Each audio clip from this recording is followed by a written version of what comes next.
1. So let me start off by saying that I am a 16-year-old male and an only child who lives in a quiet rural area, surrounded by fields in Amish country. I'm going to use the alias John for this story. One Saturday evening, after an hour of occasional rain showers, I was home alone while my parents were out for their anniversary. They had just recently left to go out when I decided to take a walk, now that the rain had stopped for I don't know how long. So I slip into my garage, put on my shoes, and head out on our sliding back door in our kitchen. Our backyard is large and fenced, as we used to have dogs. There is a gate in the fence off of the patio that leads to our underground swimming pool, and then another that leads into the side of our yard. I exit through there and head down my driveway and onto the road. I'm out for maybe an hour when I finally return from my rather simple exercise of walking up and down the road while waving to any neighbors I saw. I walked towards my side yard and noticed that the gate I exited out of earlier was still open. I forgot to close it and secure it, I thought, as it was a bit windy, so maybe the wind opened it up. Oh well, I head through the gate, through our pool area and back onto the patio and through the sliding glass door. Later on, as night set in, I had just finished baking and eating half of a frozen DiGiorno stuffed crust pepperoni pizza, so delicious, when I heard one of the fence gates slowly creaking open.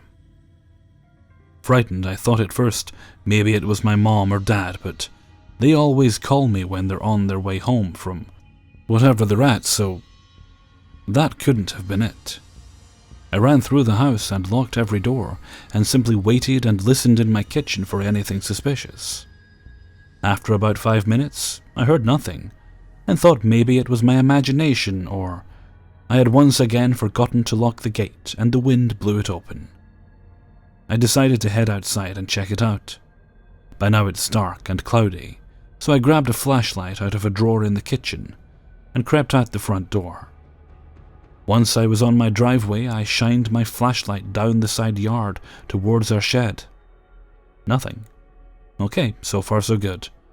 I walked down the side yard slowly, and I'm pointing the flashlight in every direction, keeping myself aware of my surroundings. Once I finally crept up to the gate, it was open. Ugh. I forgot to lock it again, I thought to myself, and facepalmed. I shut it and locked it, then turned around to head back towards my driveway when I saw something out of the corner of my eye. My heart dropped as I shined my flashlight towards my backyard and saw for about 2 seconds the backside of somebody walk past my shed. I could make out from what I saw that it was a person with dark hair, wearing a black hoodie and sweatpants, and was carrying something in his left hand. I could just barely make out what appeared to be the blade of a pocket knife or another small sharp instrument. At this point, I didn't know whether to confront this person or go inside and call my parents. I stood still for a few seconds, hand trembling as I finally decided to call my parents. I took out my cell phone and dialed my mom. After 2 rings, she picked up. "Hello, John. You need something, sweetie?" she asked. I felt a bit more comfortable now. "Yeah, Mom. There's someone in our yard," I said, taking a deep breath. My mom gasped. Her voice was a bit frantic, but she was still rather calm. "This is the first time this has ever happened. Where are you now?" I continued looking towards my shed, lit up by my flashlight. I didn't see the person. "I'm on the driveway. I heard the gate open and went outside to check it out. I saw someone.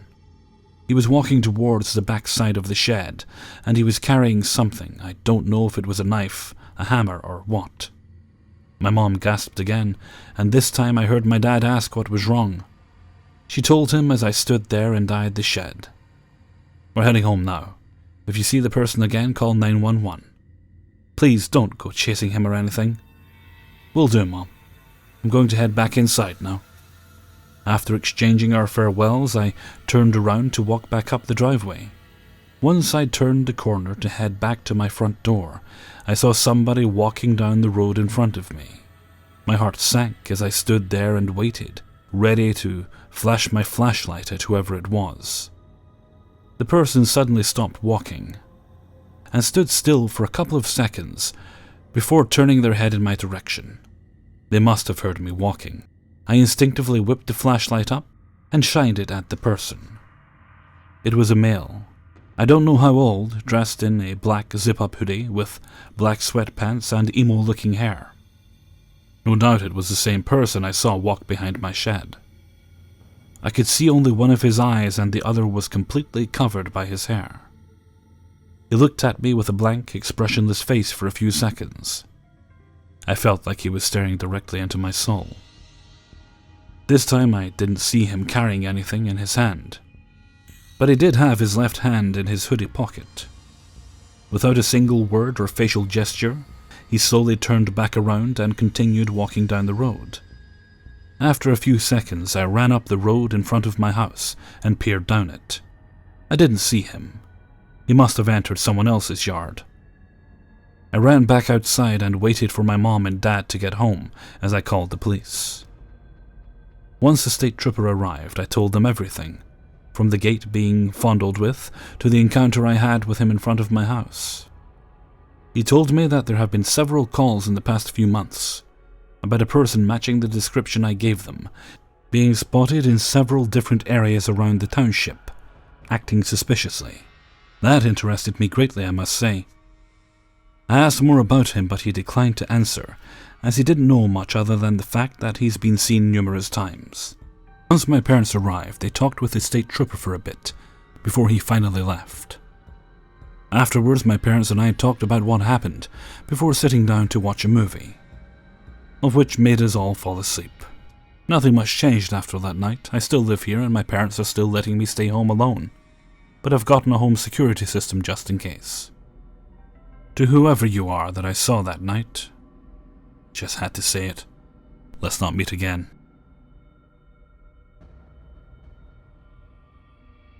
Two, I used to work for my hometown's park department, and for anybody who watches Parks and Rec, the show is basically a documentary to me. I worked there for 2 years during summer breaks. Most of the people who work there are college kids like me, and then there are the full-time adults working there also. My job was to cut the grass in the parks on the west side of the city. This can be a real boring job, but luckily for me, my friend from high school was my partner. For context, I was 19 and I'm a 6'1" athletically built guy. I like to watch horror movies and I also read a lot, but it takes something considerable to actually scare me. During my second year working, I was at the park cutting the grass on a particularly hot and humid day.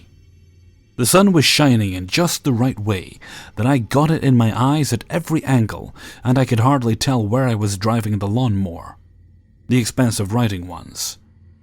Although it was a sunny day, this park gave me the creeps, like, not the kind of creeps that someone is watching you. I got really good at sensing that because everyone stared while we worked. But this was something different.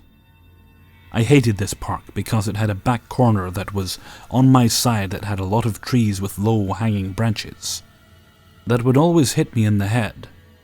The trees formed a natural alcove, and generally I skipped mowing that part because nobody ever goes back there, but that day I thought that I should do my job.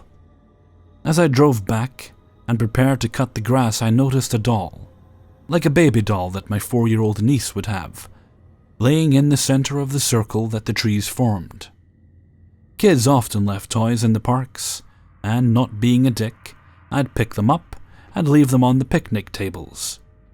But what I found stopped me in my tracks. The doll laying in the grass was stripped naked, with his eyes blacked out, hands and feet taped together with black electrical tape, and had several crosses drawn on it that were upside down. I don't know why, but stuff like this really messes with my head. So for whatever reason I decided to walk instead of ride the lawnmower over to my friend and had him come look at my discovery. we both decided it would be best to leave and tell our boss what we found. But not more than 10 feet away from the doll we found a notebook. It was a little kid's notebook, the kind you'd get at an elementary book fair. Those small ones that aren't really good for anything. Inside it there were battle plans that looked like they were written by a kid. However, there was a certain sophistication to them that told us it wasn't a child who wrote them. We tried to call our boss and tell him what we found when we got back to our truck, but he didn't pick up. We contemplated if it was really anything important, or if it was just our imaginations running wild for a while, and if we were being over-dramatic. However, just as I was about to start the truck and drive back to the shop, in the most horrified voice I've ever heard, my friend tells me to look in the rear view mirror. I look back and see a guy about 30 years old, wearing all white, walking towards us with a huge hunting knife. All I could think about was that he looked like Nick Cage in Con Air, and laughed a little. He was about 30 yards off and walking slowly. But I didn't waste any time and got the fuck out of there. As soon as we got back to the shop, I went looking for any of the full-timers to tell them about the doll, notebook, and the strange and murderous guy. I finally found my boss and began to tell him how we found a satanic doll and battle plans, and about Mr. Knifey. He called the police, and they admitted that there have been reports of a strange man around that particular park. But they forgot to mention it to us. For the rest of the summer, I kept my head on a swivel so I wouldn't end up on the next opening of a bad crime show. They always find a body in a park, but I never saw him again. The police made sure to drive around the parks more often after that, and never said anything about it after that either. So, man that likes to leave creepy children's toys in parks and carry around knives while looking like Nick Cage, let's never meet again. 3. This is a true story of something that happened to me when I was in college. And by college I mean 6th form, or I guess what would be the last couple of years of high school, as I'm British. It happened on and off for a couple of years, and I must have been 17 when it started. Also, I'm a girl. For a little background, I'm 23 now and have recently moved back home after doing my undergraduate degree. I am now doing a postgraduate degree in Nottingham. I live in a suburban street in a small town in Derbyshire. About 15,000 people live here. And my street is on the outskirts of the town. They're 1930s houses, but about 20 or so years ago some new houses were built behind our street. The type that look like they belong in desperate houses. Behind that, some more were built in a more British style. And all around there are woods and fields. It can be a bit of a spooky place at night, and there have been a few creepy stories about the area passed around. We only moved here 16 years ago, so the other streets were there when we moved in. The way the streets behind ours have been built is kind of weird.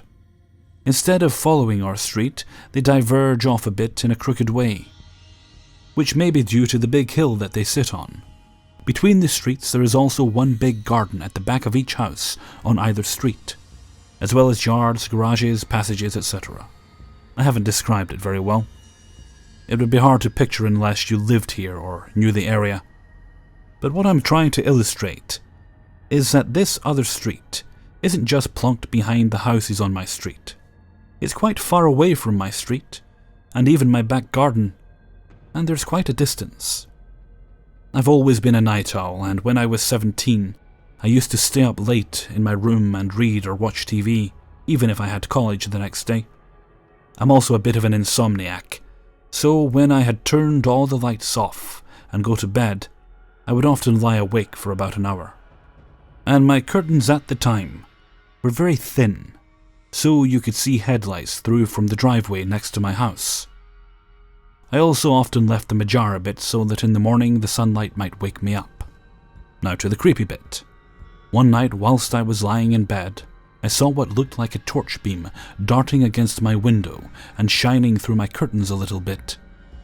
I assumed it was one of my neighbors walking up the drive, so I took no notice. Anyway, this kept happening for about half an hour, and the beam was directly on my window. But it was darting around a little bit though, as if it was searching for something. I got out of bed, looked out of the window, and there was nobody outside. But this beam was coming from a house on this other street behind ours. I should point out that the beam was coming from a house really far off to the side of the street, diagonally placed away from our house. It wasn't like it was coming from the house directly across from ours, which would have been weird and near impossible for the beam to go that far anyway. But it was about 6 houses to the left in a diagonal fashion, and as previously stated, it must have been pretty far away due to the way the two streets lay against each other. I didn't know on that night which house it was, but I later worked it out with my parents. I immediately went and turned my bedroom light on and looked back out the window, and the torch had gone. I waited a bit longer and then turned the light off and went back to bed. A few minutes later, the torch beam was back. I then just turned on my bedside light, which wasn't really visible through the window, although I understand some light will have escaped, and the torch beam stopped again. This kept happening.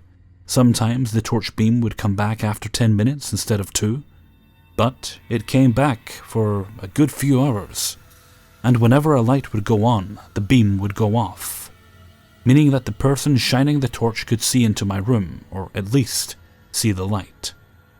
We have a spare bedroom next to my room, and I tried going in there and just turning on a small bedside light to see out of the window instead, and the torch beam, which stayed on my bedroom window the whole time, didn't stray to the spare bedroom window.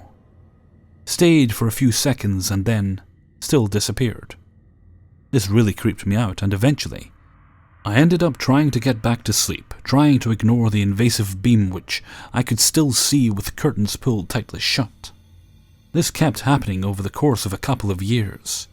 It wasn't every night, but it was generally at least one night a week, and it was utterly random.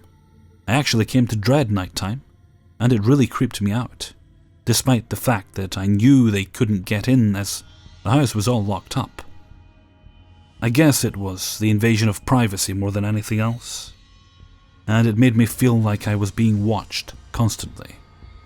My parents didn't believe me at first, but when they saw it, we decided to watch it happen without the light on. And it was always my window on our house, no one else's. There were times we went out into our garden, or up into the attic in the dark, where we had a big attic window, and we could see the beam clearly coming across from the far distance. I did a few experiments with the torches we had at home, and confirmed something I had suspected. The beams weren't good enough to reach me further than our immediate neighbors' gardens, let alone so far diagonally into this other street.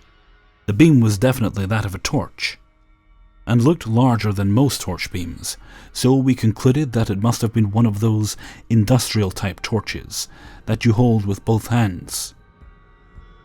If you know what I mean. Can't think what they're called, though, or how to describe them properly. Not the sort of torch someone has just hanging around the house, but a massive heavy lantern type one. We also concluded he must have been able to see into the house, my room. But what was creepier were the big questions. What was the purpose of this, and what was his endgame? I was convinced that one day it might go too far and he might want to step up his game a bit, which scared me.